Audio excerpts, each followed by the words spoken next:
Hey everybody, this is Matthew Soltesiak and you're listening to Not the Same Old Lions podcast. Using my sportscasting background, I speak with a variety of guests and interview key players to gain more insight on what makes this team go.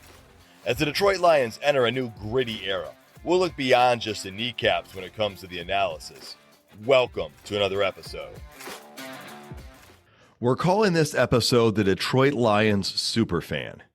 Now, to be fully transparent, that's a name I gave each of these three interviewees, and I didn't really know what to expect when I started out with this story. I had met each of these three fans before, but it was a short conversation at a tailgate with one fan, and the other two we met ever so briefly in passing. You may have seen some of them on social media, at tailgates, before the games, and around the stadium. So what makes someone a superfan?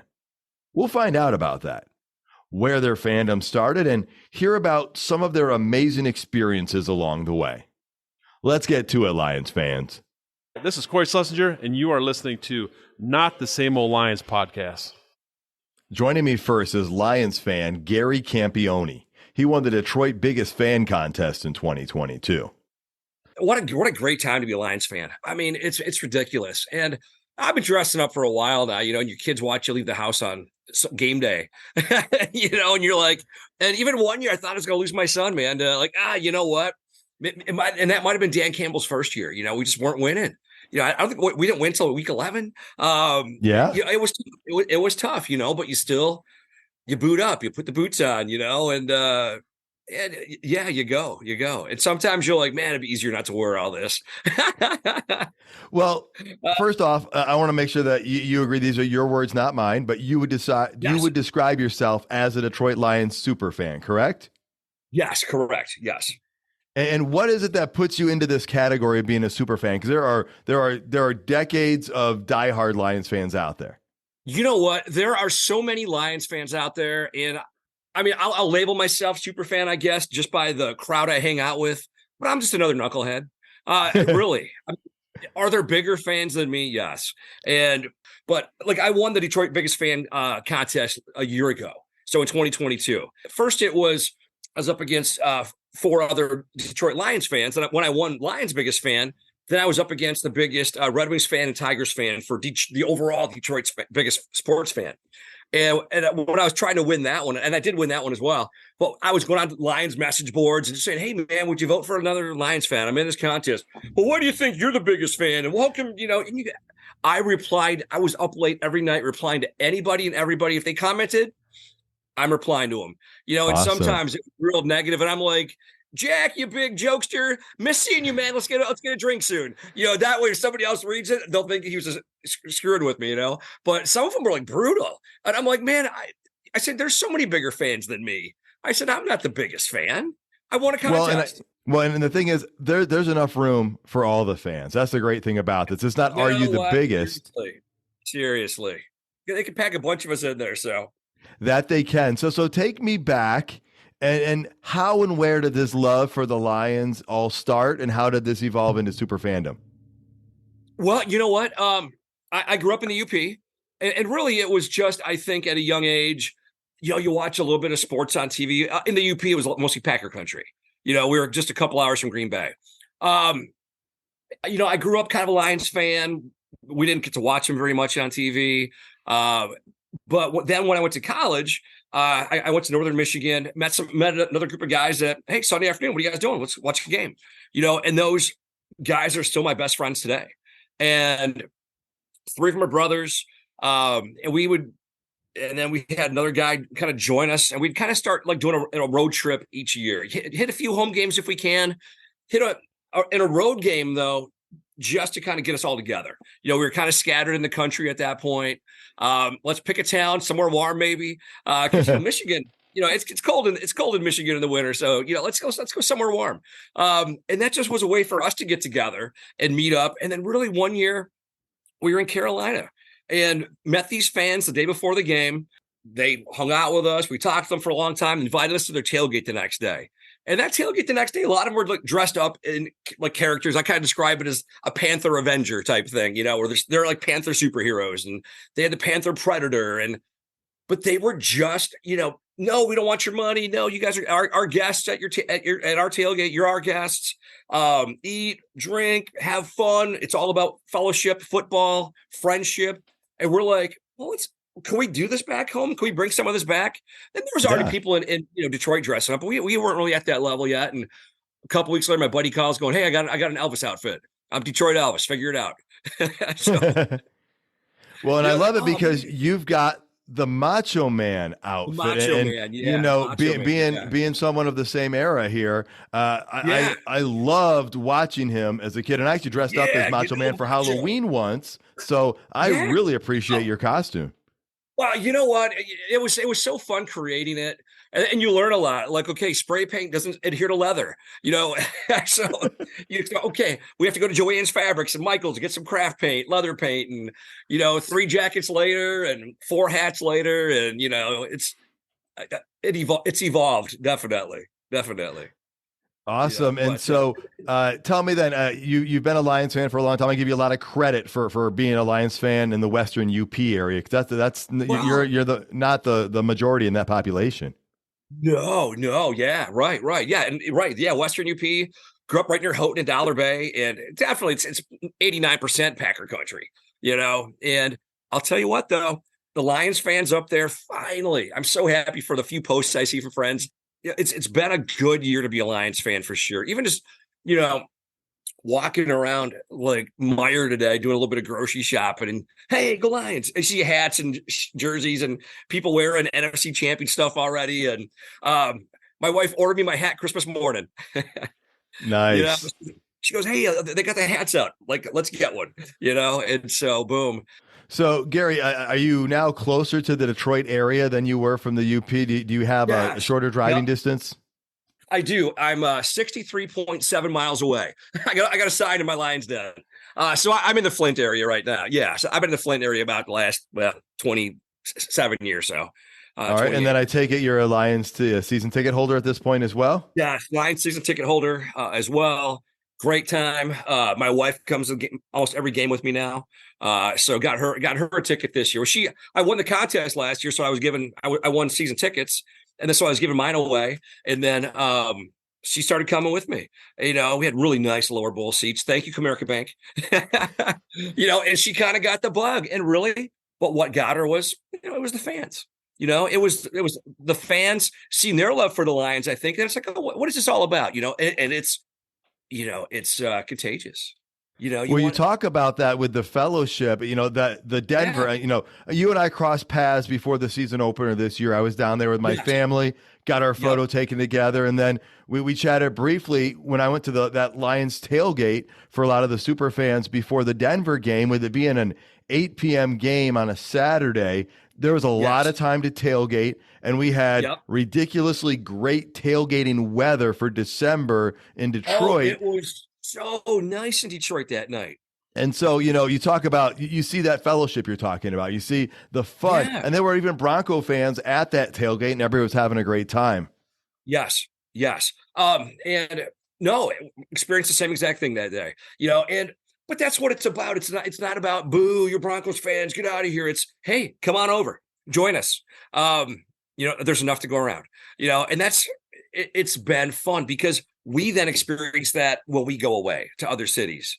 It's great going to the Lions game at home and seeing that place packed, especially this year with so many fans there. But there is a unique thing about going to a road game for the Lions. I experienced it out in Baltimore this year. I've experienced it in the past, but never like this year, because there are more Lions fans traveling to road games than ever before. And so what are some of those experiences been like for you this year? I'll tell you, this year we went to Tampa, and it was unreal. We were heading over to find our friends, the other Detroit Superfan tailgate that, that's my crew of people. We couldn't even get to them because we just started finding fans along the way that, hey, stop. Are you guys hungry? You want a picture? So many Lions fans were down there.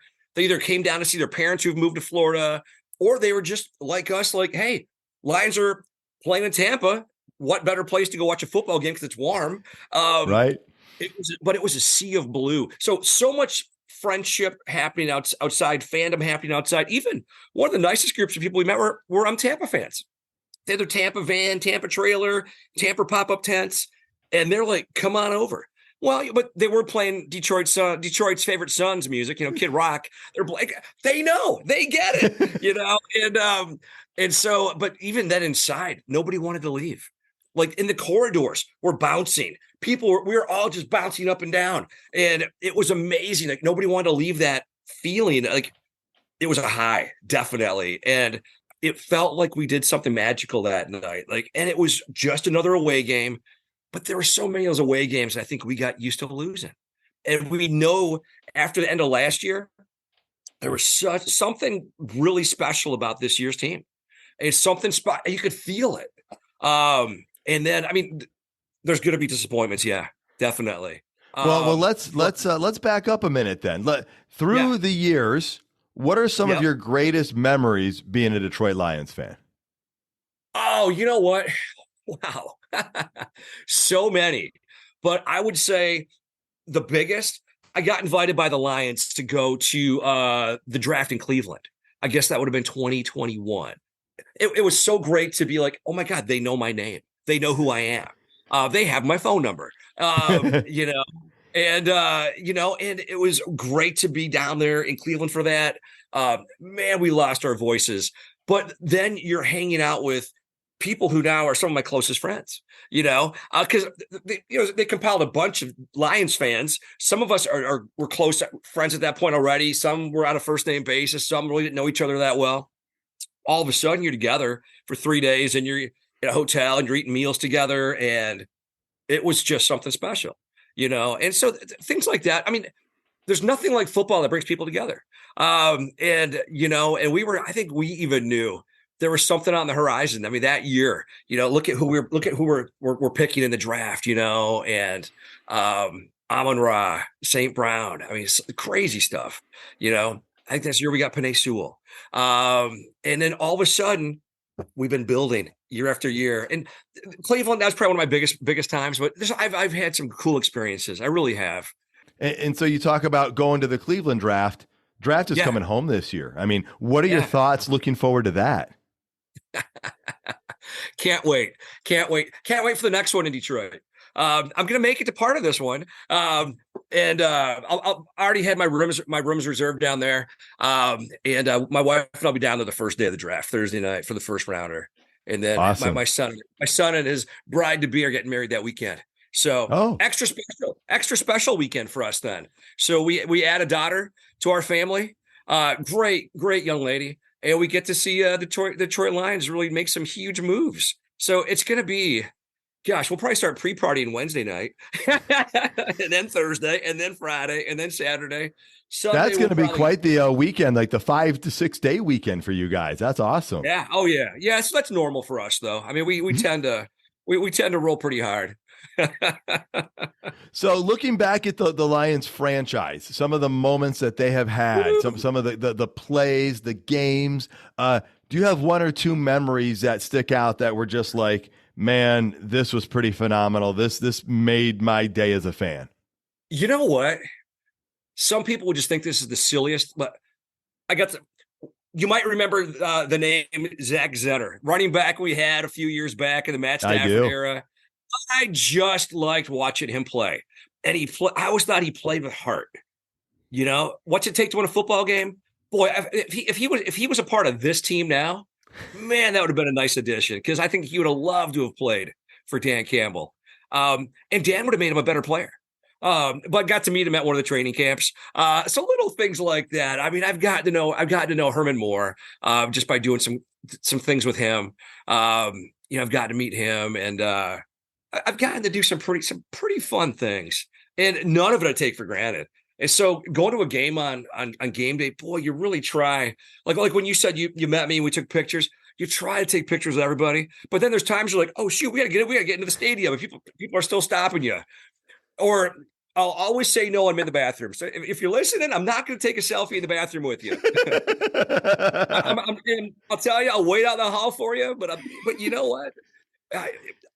You got to put boundaries on there somewhere. Gotta have some boundaries. One of the rules in our kitchen at home here upstairs is don't make it weird. Awesome. Now you talked about you've had some very special experiences. If I'm not mistaken, I was watching the pregame on Christmas Eve before the Lions, and Fox Sports did a Christmas special, and I believe you were in it. Yeah, you know what? Talk about how do you pick the best memory of all time? I've had a few news people at my house over the years, and I've gotten to do some. I was on a news spot on week 1 and another one on week 4 with Fox Sports. Tuesday night or Tuesday afternoon, Connor from LA is calling, going, "Hey, we're gonna be in town doing a spot. Are you interested?" And I said, "Yes." He's like, "Well, I haven't told you anything yet." And I said, "No, the answer is yes." So whatever you need me to do, I'll make happen. And then it was, okay, coming home and telling your wife that, hey, sometimes you have friends over and you got to clean the house. Yeah. Well, we're having America over, and America's coming over, and maybe a few other countries that Fox streams to, and they're all coming over, Dion. So how do you feel about that? Nice. So that's a pretty fun experience, a very unique one as well. Yeah, and something I was able to share with with our close friends, brother-in-law and his wife and family, and then buddy of mine and his wife and their daughter, and the girls got some airtime. I was like, make me look cool and try to get the girls in here too, just to try to, that's all I cared. It was fun. I was like, hey, try to make me look cool because I'm not in character. I'm just a normal guy. No, I hear you there. And I got to say, I love the positive vibe, the positive attitude that you exude. And so one might ask, being a Lions fan and having many down years with a few highlights sprinkled in between, how is it that you just continue to be that positive, optimistic person? Well, you know what? Hey, you take your kids to Little League and they lose 6 games in a row. Do you still go and cheer on the 7th game? Well, you do, because they're your family, right? They're your kids. I really feel that way about the Lions. I think I always have. Oh, you're a Lions fan? Like, even start of the season, one of the ladies at work got a little, snooky with me, a little snarky with me. Oh, they won. I said, well, I don't know if you watched last night, but we did beat the Super Bowl champions, the reigning Super Bowl champs. Well, you got lucky. Yeah, okay. Well, let's see what happens in week 2. Let's see what happens in week 3. Then I'd like try to roll by her office, just go out of my way a little bit after a win. Hey, how you doing? And rub it in her face a little bit. But yeah, you know what? You just try not to give up on them. And after a while, you get so much invested in it, Boy, I hear you. Christmas morning, every gift I'm opening is personalized. My son got me a pint glass, Macho Man on it, Lions pint glass. My wife got me a coffee mug, my kids got me stuff. And I'm like, boy, this would be a really sad Christmas morning if the if the Vikings would have pulled it off. Yeah, that definitely helped. It was much better this year than a year ago. Thank you, Dan Campbell. Thank you, Sheila Ford. Thank you, Brad Holmes. Well, let's talk about this a little bit then. The Lions, they've had some heartbreak over the years, and we've experienced some heartbreak moments. Probably too many to go into. But was there? I'm going to ask you: was there one or two in the past that were like just the crushing moments before we get into the uplifting stuff? Or those times when we were so close, where you wanted it so bad for Megatron, for Barry, would have been just wonderful to give him that. So glad he's, with the team now and seeing it happen. Man, you'd have loved it for him. And Matt Stafford might even get a playoff game in Detroit.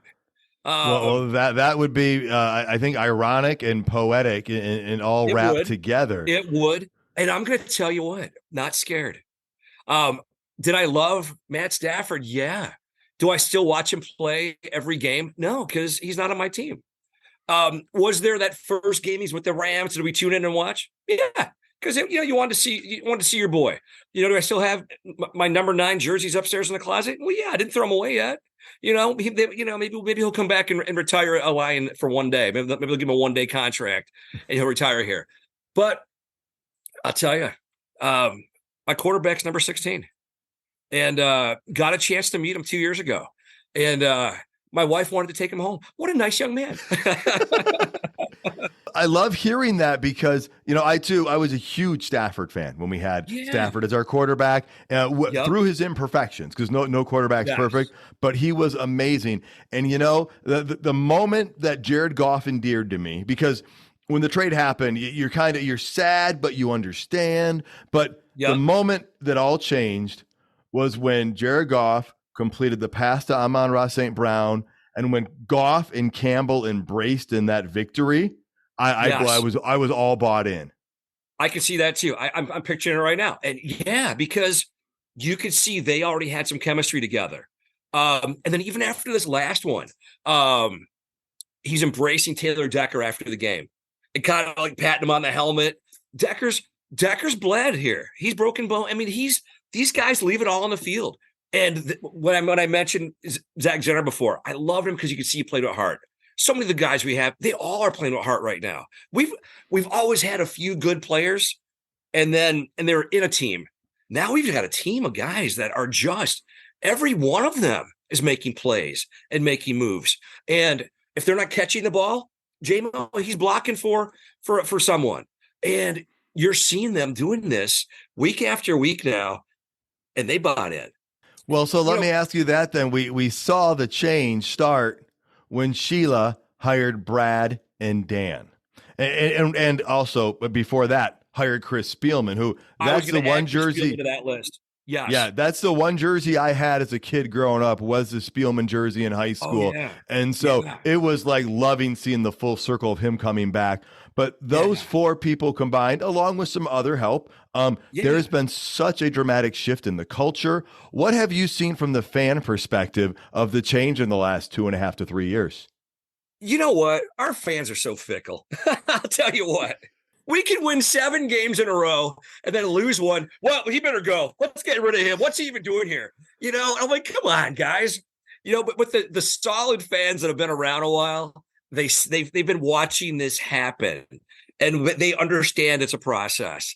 And the Lions have always made the same mistakes over the years when they were SOL. They bring in a high dollar somebody, and that was going to be the playmaker. Well, one guy we found couldn't carry a team. And what they've done is they've built in the draft. They brought in some veterans here and there. And I really think when you sit back and you analyze it, and I don't even have the best football brain, so I love listening to podcasts like yours and get out of listen to Woodward Sports a little bit. Maybe I'll tune into the ticket 97.1. Right. But what I'm saying is, it's fun to hear all these different analyzers what their thoughts are on things. And you've definitely been watching it. Brad Holmes has been playing chess. He's been putting the right pieces on the board. That was the coolest line I heard from Teddy Bridgewater, because I interviewed him when he came to Detroit. And he's like, oh yeah, you played under Dan in New Orleans. He's like, yeah. And he tells you, he goes, boy, that tight end room, they would run through a wall for him. Well, and that right there shows all different levels of the organization, how they got them right. And, I just brought up on my most recent episode how Brad Holmes, being a former scout, now being a GM, just helps our drafting so much more. And then Dan Campbell, not just being a former player, but I honestly believe being the human being that he is, makes that team. Because, no matter what walk of life somebody is in, if you have a boss, some bosses get more out of people and some get less. And Dan gets the most out of all humans, I believe. Oh, he really does. Because when you have a good boss, man, you want to bleed for him. You just want to go out there and not just give it your all. You want to give it your all and then some. And you want to impress him. Because it's not because you're whatever. You don't even need the accolades, the attaboys. You just I want to show him I can do it. He believes in me. He brought me here, and I think you see that with a lot of our players right now. Well, I was going to ask you, but I think I already know the answer, having talked to you here for a little bit, is the hype train was going crazy before the season started. And I wanted to know, were you on that hype train? It seems to me you were on that because you've been a big believer in what they've been building. Oh, I was definitely on the hype train. And, did you even think about the last game we won of last season, when we beat the Packers? And and stopped their train from rolling.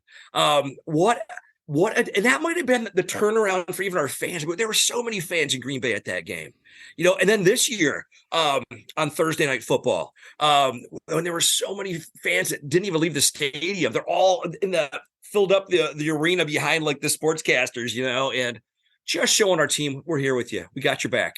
And do you think that helps the players? Oh, you bet. This season has been like one we haven't experienced since I was a teenager. And even this might be different than that because the way it's built. And even the 2014 season that was 11-5, we knew that things were going to be changing rapidly after that season because of a lot of contracts coming up, where this team we have right now is built differently.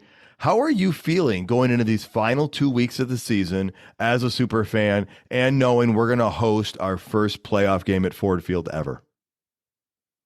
It's like your hand already starts hurting for all the high fives you're giving in the parking lot. It feels so good. It feels so good. And I was thinking, like, when you're bringing it back to like 1995, and just how the world has changed with social media and the internet. And we are so behind the scenes now, and we have access to so much Lions football, the behind the scenes stuff. Even having Hard Knocks come to Detroit was fun. But you really got to see the character too in Brad Holmes and Dan Campbell. When they bring a guy into the room and then have to let him go. And there's so much we have access to right now that, as far as for being a Lions fan, it's just an incredible time. We don't know how the season's going to wrap up, but we do know the Lions are hosting a game at Ford Field, a playoff game. What are your thoughts about the opportunity to attend a home playoff game for the first time since the Lions have moved into Ford Field? Man, I know my phone's going to be blown up like, hey, do you want to sell your tickets? Nope. We will be there with bells on.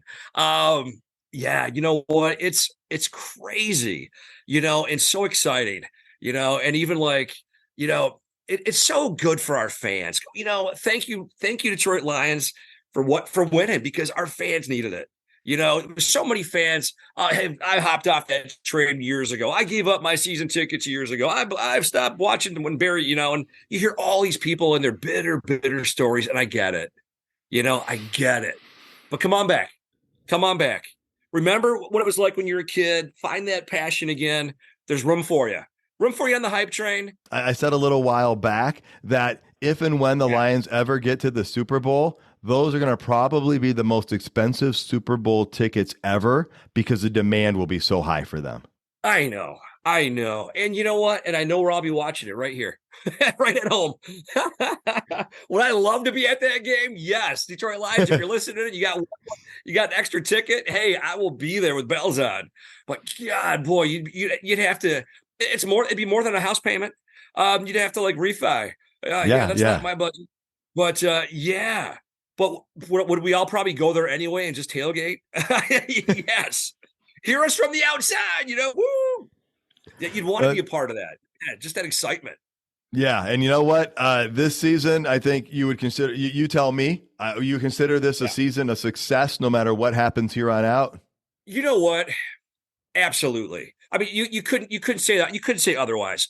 I mean, any given Sunday, anything can happen. There's two teams. They go out there, they play hard. You just hope your team ends out on top. You do. You hope we come back with the victory every week after week. Right now, it's been a success. Kings of the North, we finally brought that championship home. We needed it. We can finally put a new sign in the back of the auditorium and in the practice field. NFC champs 2023. Drop a new banner. The team has always, we're not looking at playoffs yet. We're only focused on week 10. We're only focused on week 11. It was fun to look back at that video in Dan Campbell's speech on September 1, because even though he's telling us we're only looking one game ahead, they were watching, 16 weeks out. I want to ask you, is there anything else you'd like to share about yourself, about being a fan of the Detroit Lions, or anything about the Lions in general that I haven't asked you yet? Yeah, you know what? It's a little corny, but my five guys, we decided if we're going to travel, dress up, we needed names. We became the Blue Man Group. There was the Blue Man Group, where we dropped an E on it, like Macho Man. We're the Blue Man Group. And so just want to give a shout out to them. They're great guys. Tim and Matt and Chris and Jeff, our buddy Daryl, our tailgate friends. so many great fans in Detroit that like I think of great fans in Detroit. I think of like Ron Crackman, Ron Cracchiola. He's the bib wearing, hard hat, wearing "Who Loves You Baby" guy. He's our mentor. He's why we all do this. He started it. He's the original godfather of super fans, and he still shows up week after week and puts the boots on through the great years and the bad years. And there's been a lot of bad years, right? So he's still here. I want the win so bad for him. For the fans like him that still believe. They haven't hopped off the bus. They're still there.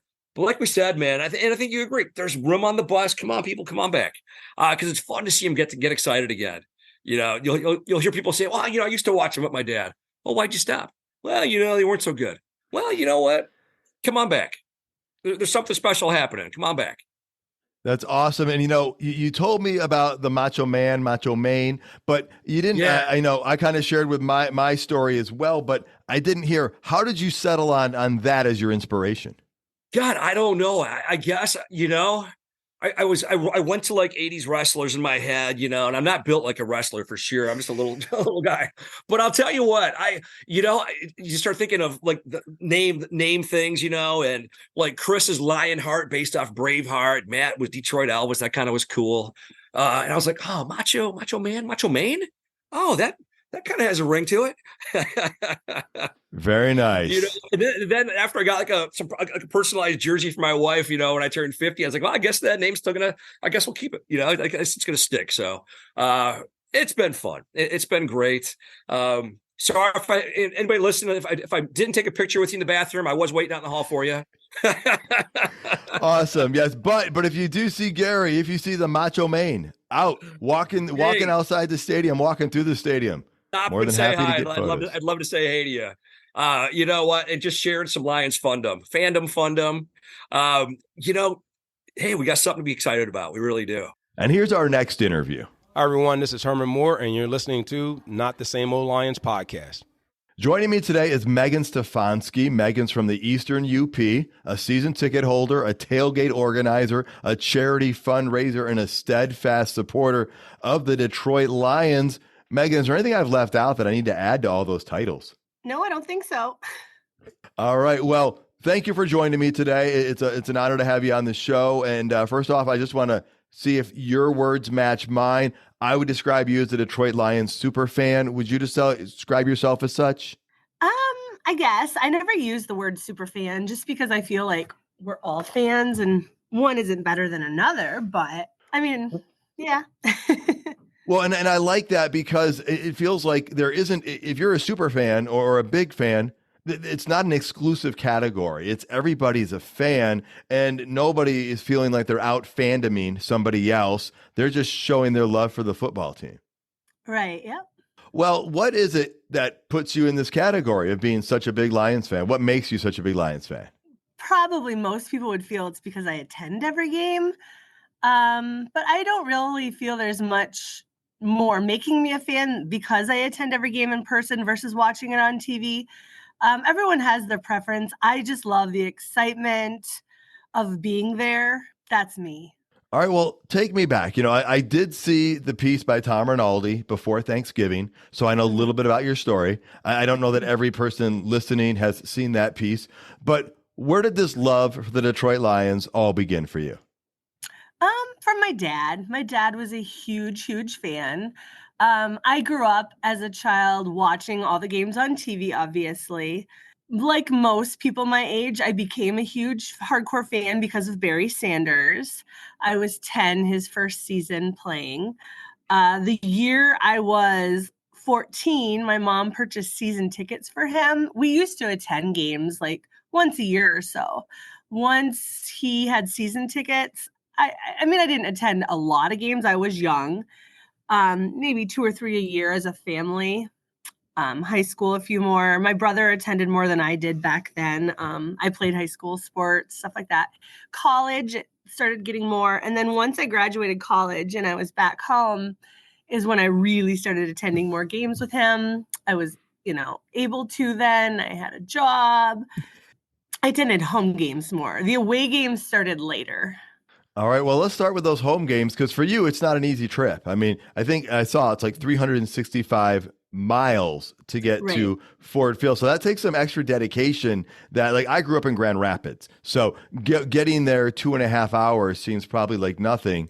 So what type of dedication does that take, or what type of planning does it take? So I typically work on Saturdays at Superman. So I come in early, about 8 or 9 a.m. and start prepping the tailgate food, getting that all ready. And then I work until usually 6 or 7 p.m. I try to go to sleep.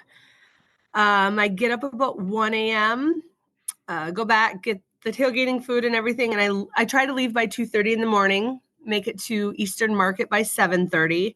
I typically bring 3 others with me from the UP. When I arrive at Eastern Market about 7:30, I set up the tailgate, get everything going, then head into the game. Then I usually make it home about 10:30, 11 p.m., depending on the weather.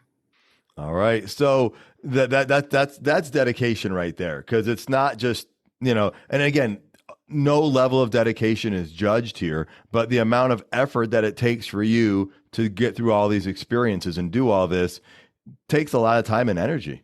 Yeah, it's a lot. And I haven't missed a home game in a decade. Last time I missed, I had the flu, so I was forced to miss a game. But I've been doing it a long time. Bring me back then. What are some of your greatest memories of being a Lions fan? There are so many. Of course, there's, different games stand out. Usually heartbreaks, honestly. I feel like as Lions fans, we all have heartbreaks. That question's coming up later. Well, we can get to those, but let's look at those happy ones first. The happy moments are the people. Sorry, and my voice is still kind of gone from this weekend. Well, since September, it's been gone, let's be honest. But it's the people you meet along the way. I feel like I have an entire family just from attending games, and not just Lions fans. I have friends at every team. I've always stood by the whole football is family thing, and it's the relationships that make it so great. That's awesome. And that's, I've heard that from other fans as well, is just the connecting with people. I attended one of your tailgates for the first time before the Denver game because, I've got a little bit of a drive myself, and being on a Saturday, it made it ideal to get down there early because it wasn't a 1:00 kickoff. And, there were Broncos fans there and Lions fans there. And the positive environment, and everybody was welcomed. How did the tailgating come about? The tailgating came about just, you meet new people and then you join in with them. I'm actually a member of the Tailgating Hall of Fame, where we join up with other tailgating groups from other teams. I'm also a member of PFUFA, Pro Football's Ultimate Fan Association. And that's just how you make friends from other teams. Like, I was in Minnesota this weekend. I stayed with my Viking friends. I got seats with my Viking friends. That's what a lot of people are always like, how can you afford these trips? And it's like, well, you got to plan it out. But staying with friends, getting tickets from friends, that saves a lot. This weekend I'll be in Dallas staying with my Cowboys friends. Having a tailgate, a home away from home, a place to go where people are going to treat you like family. And when the game's over, you're just going to shake hands and be on your way. Awesome. Well, another thing that it seems to be is a great benefit is you raise money for charity through your fandom. And I saw some of that at the tailgating. Can you please talk about that a little bit? Yeah. So my charity is Hospice of the EUP. It's the only hospice house in the state of Michigan that's completely free. Whether you're there for 1 day or 100 days, it's an actual home where people receive end-of-life care, but their family is also welcome to stay there. There's bedrooms, there's like a living room if there's children there, there's a full kitchen and living room. Everything is taken care of. So my goal every year, I always raise it. I'm a very competitive person, mostly with myself. My goal for this year was $40,000. I have a fundraiser I hold in the UP the second Saturday of July every year, where we raise $25,000 that day. I'm almost to 35 right now. So my tailgates also are all by donation. And I have a lot of help. My friends, they come through for me, donating food, drinks, all of that kind of stuff. And then, for example, we played in Tampa for their throwback game. So my Tampa friends, What the Buck is their tailgate group, donated $1,976 because of 1976. Nice. Last weekend, I was in Minnesota and we had a meet and greet with like a white elephant Christmas gift exchange. So they split that up. So the Viking World Order gave me $220 towards it. So, I mean, we're Cool. all looking out for each other, helping each other raise money for our charities. That's awesome. Now, if somebody's listening and they're not able to make it to one of your tailgates, is there somewhere they can go online or something they can do to help contribute? Yeah, they can always look on Facebook or Google Hospice of the EUP, where there'll be a mailing address or a way to donate money. I also, a lot of people just Venmo me too, and I use my Venmo as a way to filter that all into them. Yeah, we're always taking donations for hospice. Awesome. That's great to hear that you're taking the fandom and you're doing something else with it to try and help benefit other people. Talking about the love for the game, you talked about a lot of the memories are the connecting with other people. Do you have any moments from the Lions on the field that stick out that you remember celebrating or being excited about? I mean, I feel like this is such a great year, but there were, 2014 when we started 5-0, that was amazing. 2011, that was a great season. So, I mean, there's always like the good memories, good wins, things like that. This year's topping it so far. I love it. I'm having a great time this season. Yeah, this season, I think, is taking things into a whole different category. And but before we get to this season's category, over the years, I presume, in addition to just attending the games, you've had some other experiences as a fan because you've been so dedicated and you've gotten involved at such a high level. Are there any fun experiences you can share? I've attended the NFL draft the last several years as a member of the Lions Inner Circle. So that's been amazing seeing our current players get drafted. It's pretty great to have photos of me with Aiden Hutchison and with JMO and as they were just drafted. Brian Branch this year came over and took a selfie with all of us. So that's been exciting. That's really cool. I presume you're going to go to the draft now that it's coming to Detroit? Yep, I'll be there. Cool. That's awesome. So you said you've been attending games. You have only missed one home game in 10 years. So that shows the dedication. Even through the lean years, you continued to attend. How were you feeling? How did you react when the Lions brought in Chris Spielman, when Sheila took over and hired Brad and Dan? Because that was a catalyst for what we're seeing right now. What was your response to all of that? What I loved about all of that was, and even now, people complain, like, why isn't Brad signing this person? Why aren't they doing this? Brad and Dan have not been secretive about what they're doing. I mean, Sheila either. She straight out said, I am hiring people who know what they're doing. She brought Chris Spielman in. She brought John Dorsey in. They hired Brad and Dan, who said, this is what we're doing. And they've never strayed from it. I mean, if you actually listen to them, they've said all along, this is what we're doing. And they have not changed once. And I love that he brought that up in his press conference yesterday. And the thing that I like about it is not only do they tell you what they're doing, but I feel like if you have the chance to meet either of the two of them, they're the same in person as they are on TV. So right after they were both hired, right after COVID, really, we were going to Cleveland for the draft. And several of us met them. And Brad straight up said, like, this is what I'm planning on doing. We went to the draft. We drafted Panay. We came back and he was, he had just pulled into the parking lot. He was out saying hello to the gardener that day. And he came over to us. And I mean, he straight up was like, this is what I was doing. This was my thoughts. I mean, he's very transparent. I presume when I say the hype train was going before the season started, you were on that hype train and you believed what was to come. Mm-hmm. Right. I opted in for my playoff tickets before the season started. I actually, and it's really funny now because it's not available to watch, but before the Kansas City game, I filmed an episode of Emerald Tailgates, Emerald Lagasse, and they did an interview in Kansas City and they said, well, you're probably going to lose this game. And I straight up said, this is it. This is how this season is going to go.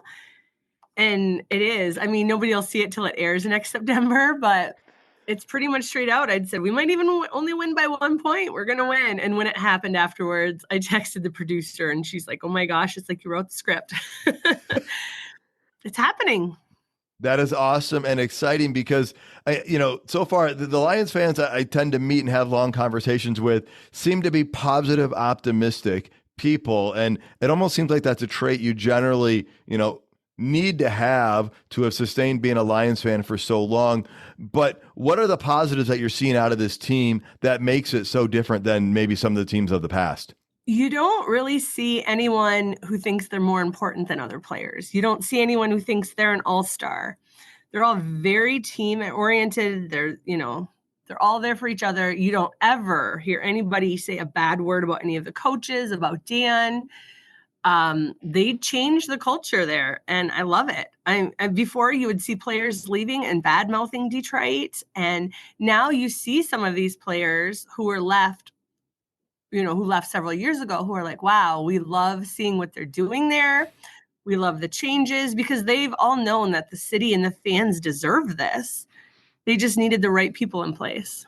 That's awesome. I think one of the perfect examples is Graham Glasgow coming back to Detroit. Mm-hmm. He had left and he came back. And, I think that the story was he was at a wedding of Frank Ragnow's or somebody's. And he's like, I just want to come back and play with you guys.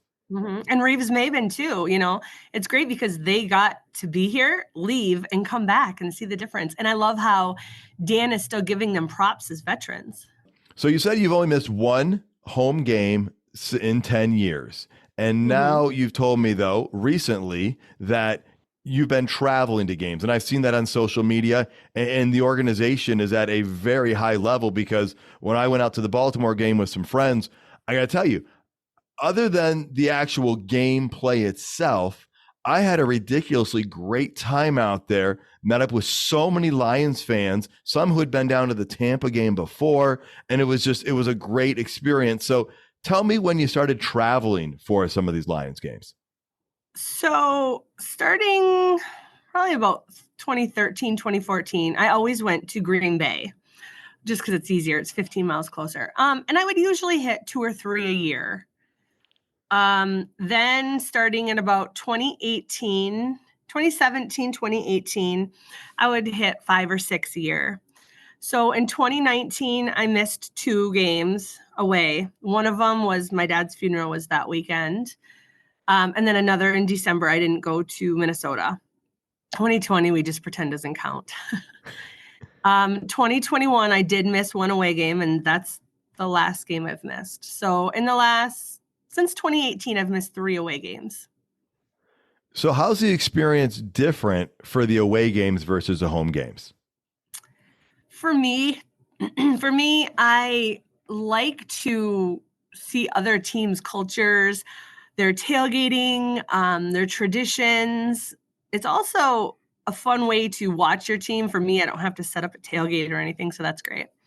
But I don't know, just being on the road is a whole nother experience, especially like when, we clinched the division. That was amazing. And now that everybody's traveling, it's made it a lot more fun.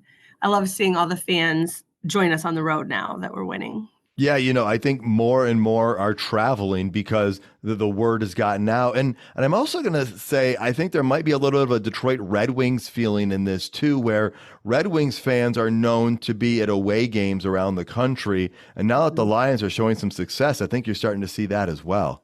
Yes. And another thing I would like to mention is the amount of fans that I've met who live in other cities. Like you could name a city and like, for example, this weekend in Dallas, I know a ton of Lions fans that live in Dallas. Some are from there, some are transplants from Michigan. But it's nice going, not necessarily every year. I feel like it with Dallas lately, but fans that live there. And that's great. And it's fun for them to help host things and have people come to their city. That makes sense. And I agree with the Dallas thing. Can we get Dallas to play in Detroit sometime soon? That would be a nice change. Well, you mentioned your dad as being the big inspiration, and you mentioned missing a game to attend his funeral. The thing with Tom Rinaldi, I think they showed the seats you have. Are those the seats that you've had since? Have those been the seats that you always sit in? Yeah. So the first year when we moved from the Silverdome, we were in different seats. He didn't really like those. And that's when you didn't know where you were going to be. It was a brand new stadium. And so then when he got to choose the seats we have now, we've been there 20 years now. So, yep, those are the seats right over the tunnel. They're great seats. I'll never move. I could have upgraded. I don't want to. It's going to be a crazy feeling sitting there for the first home playoff game. It's going to be fantastic. As the regular season for the Lions game is coming to a close and they are going to host their first playoff game ever at Ford Field, we don't know who, when, but what feelings are going through your mind right now thinking about that? So yesterday I got the email saying that my credit card was charged, and immediately I went to the Lions app and there they were. 4 tickets for the first home playoff game. That was an unreal feeling. I mean, there's been time over the years where they're like, oh, we're just going to take this money because there's a chance, it could happen. But this is for real. And even if that first game doesn't happen, it's going to roll over to the second. And just knowing that I'm attending a game in mid-January at Ford Field is going to be crazy. That it is. It's extremely exciting. We briefly talked before the Denver game, and obviously the last 2 games have made a big difference in way things can play out. Some Lions fans want to see a certain team, some don't. Do you care? Do you have preferences? I don't. Do I really want to listen to the media yak about Stafford for the next 3 weeks? I don't. But, it is what it is. Let the cards fall where they may. A lot of people are super worked up about getting a 1 seed. I am just thrilled to win the North and have a home playoff game. Anything after that is just extra. We are still in year 3 of probably a 6-year rebuild. And I am ecstatic that we won the North and we have this home playoff game. Part of me wants to see the Seahawks only because of revenge. Part of me wants to take the Vikings or the Packers just to shut them up again. But it doesn't matter to me. I don't care if we have a 1 seed. I don't care if we have a 2. I don't care if we have a 3. Whoever comes into Ford Field, good luck, because we are a whole new stadium this year. And you attended Saturday night football, and we had Monday night football, and it was loud. It was just as loud as any other stadium I have ever been to, just as loud as US Bank, just as loud as Jerry World. And if we thought it was loud before, I feel bad for anyone who has to play us because it's going to be crazy in there. Crazy. Yeah, I attended the Packers game last year when the Lions were 1-6, and there were seats, to be found. But when I attended the season opener this year against Seattle, it was a different stadium. You're exactly right. Totally different. And so I'm secretly hoping, not secretly, I'm hoping we can get the 2 seed, because that would mean if we win the first game, we would get a second game at home. Mm-hmm. And that just, I want to go see 2 games. So, So that would be pretty special. Well, the season's wrapping up. We're getting ready for the playoff game at Ford Field, which I'm hoping we can break the sound record on. I know we came really close earlier this year. What would your message be to any Lions fans out there who are maybe finding their Lions fandom for the first time, or they're dusting off that jersey they haven't worn in a few years because they were hesitant to believe in this group? Right. Welcome back. There's a lot of them. There's a lot of them that a lot of people can only take heartbreak for so long and they have to become numb to it. That's just how some people handle it. That's fine. Welcome back. Hop back on the bandwagon. There's also been a lot of people that live in Michigan that have become Packers fans, or they decided to cheer for the Patriots or the Buccaneers because of Brady, or so on and so on, and now they're back. And a lot of people get upset if people who claim to be fans of those other teams even just want to say, hey, I'm happy for the Lions. Welcome back. I'm happy, but stop messaging me for playoff tickets. You can be a fan, but quit begging for the playoff tickets. We earn these. Fair enough. I hear you right there, 100%. Megan, thank you so much for taking the time. This has been so much fun. Thank you for the welcoming at the tailgate, and look forward to meeting up with you guys at the Minnesota game. Sounds good. It's going to be a good time. And here's our final interview for the show. Hi, this is Billy Sims, and you listening to Not the Same Old Lions podcast. Joining me today is Robert Gonzalez, Detroit Lions Fan of the Year for 2023. Would you describe yourself as a Detroit Lions superfan? Yes. Yes, I would, Matthew. Absolutely. And what is it you think that puts you into that category? Well, the outfit plays a big role. Not a lot of people, venture that far into their fandom to get all decked out and, put on the war paint and the whole 9 yards.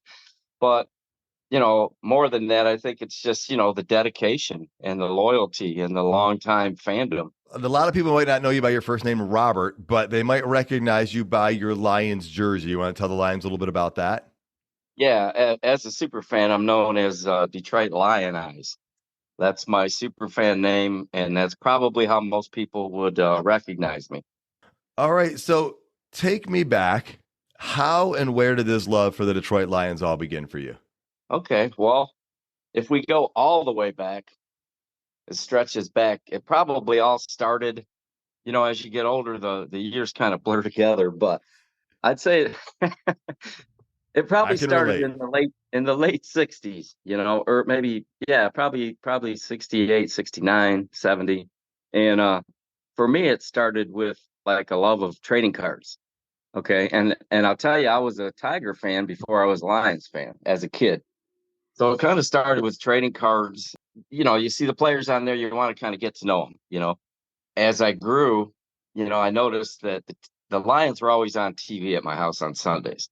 It didn't seem like anybody was watching them, but they were always on. So between the card collecting and then just, kind of watching them on TV, it just kind of grew from there. How did it evolve into where it is today? What was the big catalyst that got you becoming Lion Eyes, putting on the war paint, as you said, and showing this level of dedication, which is at a different level? Well, the level of dedication started in the late 80s. I think I went to my first game in 88. And that's when the passion really started. When I entered that stadium and just felt the energy, and the whole scenario of being at a game, I just fell in love. So that's what started my passion. In 89, I bought single game seats for every home game. And then finally in 1990, I bought season tickets. So the passion started then. As far as the super fan stuff goes, that probably didn't start. I think Lion Eyes was born around 2010. And that started with a pair of glasses that has two leaping lions on them. And I found those in a box. I was cleaning out a box of stuff from the 80s, just some memorabilia. And I found these glasses. I said, hey, this would be cool to wear to a game. From there, Lion Eyes was born. And it was a slow process. I just didn't put everything on at once and just jumped out there. That's cool. It sounds like a very natural evolution, and it's impressive. You've been a Lions season ticket holder since 1990. So you went to many games in the Silverdome and then transitioned over to Ford Field. What was that transition like, being such a longtime fan?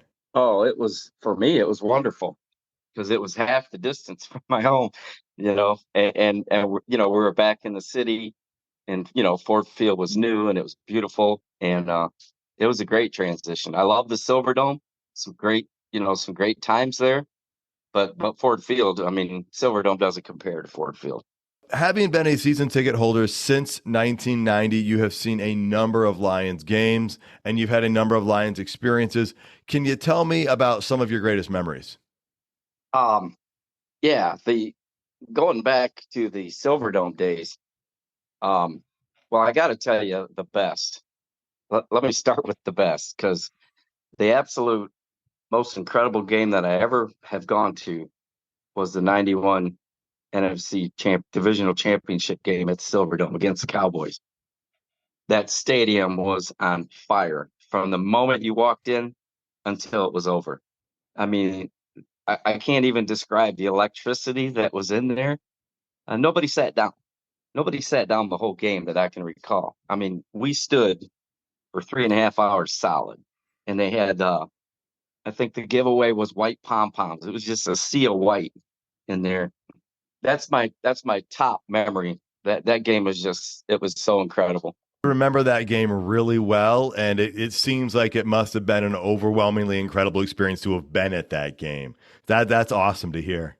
Oh, it was. It was. Nothing has compared since, you know, Barry versus Emmett, and we just blew them out. And, it was 38-6. I mean, we just, of course we were disappointed the following week, but that day, that was one special day at the Silverdome.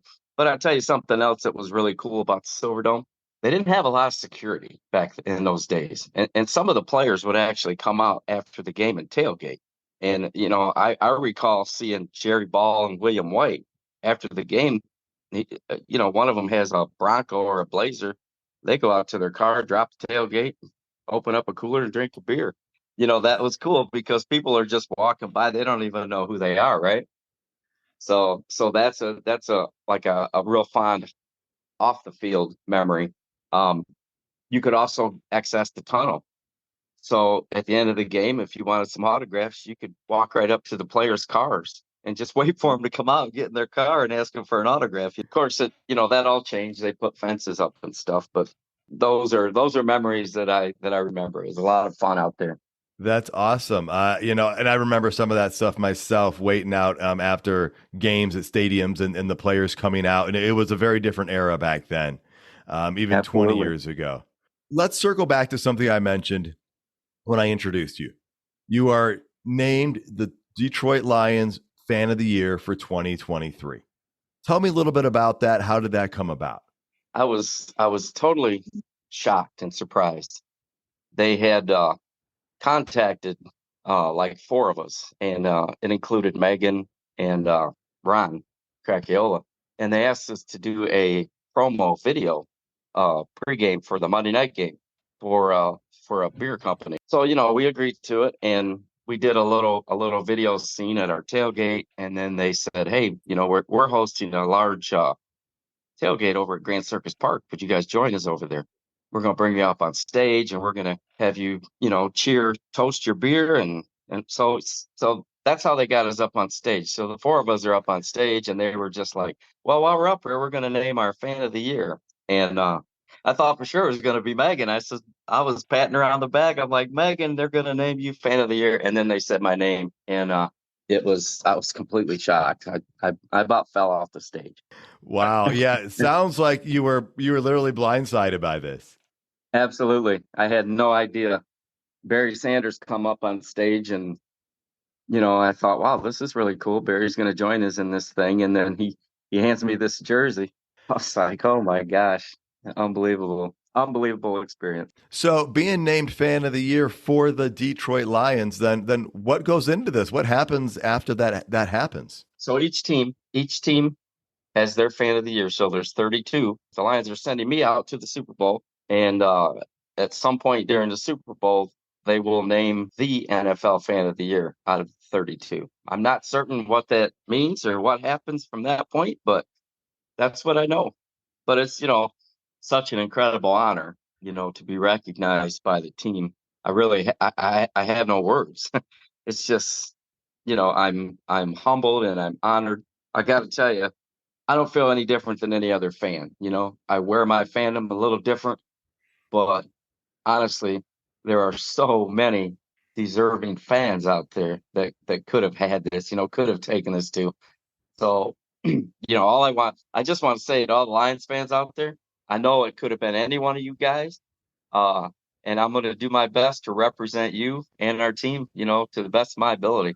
That's awesome to hear that. I love that attitude as well. And I believe that the Fan of the Year for the NFL is determined by online voting. I think that's what I've seen on social media. I've mentioned that people can vote for you. Is that still open? How long does that go till?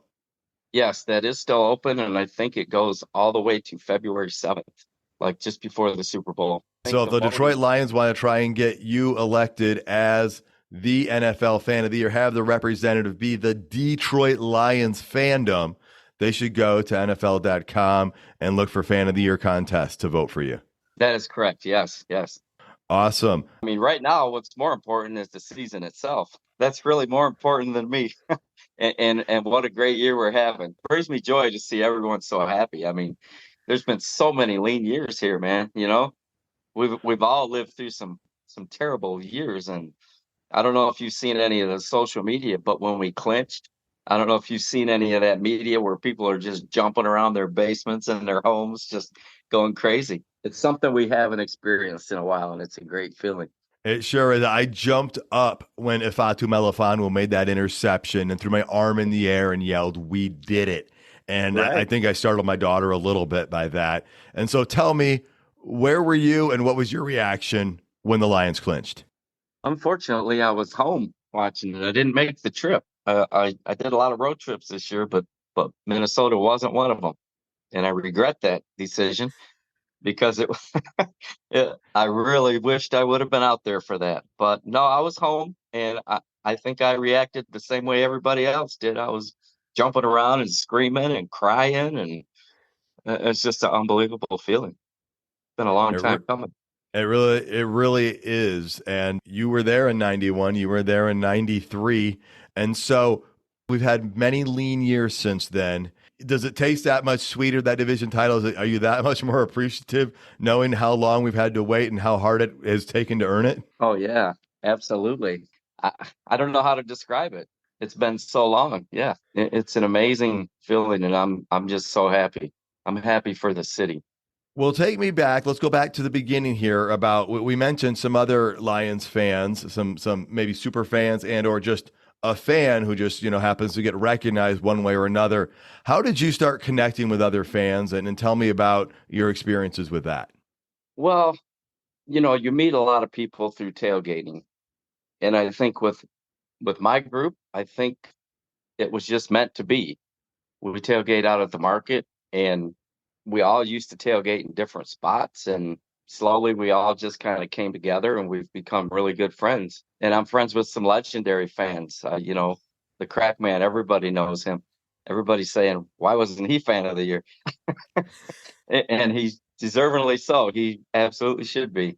And the Pilgrim. And so slowly we came together, and now there's a group. There's probably 50 of us over there every week. I've been fortunate and I've been blessed to be able to travel across the country and meet lots of people. And that's really what it's all about. It's about fandom. It's about sportsmanship, fellowship. In 2016, I was fortunate to be inducted into the Professional Football Ultimate Fan Association. And this is a group comprised of all 32 teams, all across the country. So I've met many, many, many wonderful fans through that. It's just all about camaraderie and fun and family. They become like family. I love hearing about that fellowship aspect. I've heard that common theme, it seems, from every fan I've spoken to about this. And so how you appreciate the game itself, but you also appreciate the moments leading up to and after the game and just connecting with fellow Lions fans and even fans who aren't Lions fans, but they are fans of the game. Absolutely. We welcome anyone to our tailgate, and we've had the best times with opposing fans. And like I said, they become family. So you look forward to going on the road and spending a weekend out there with them.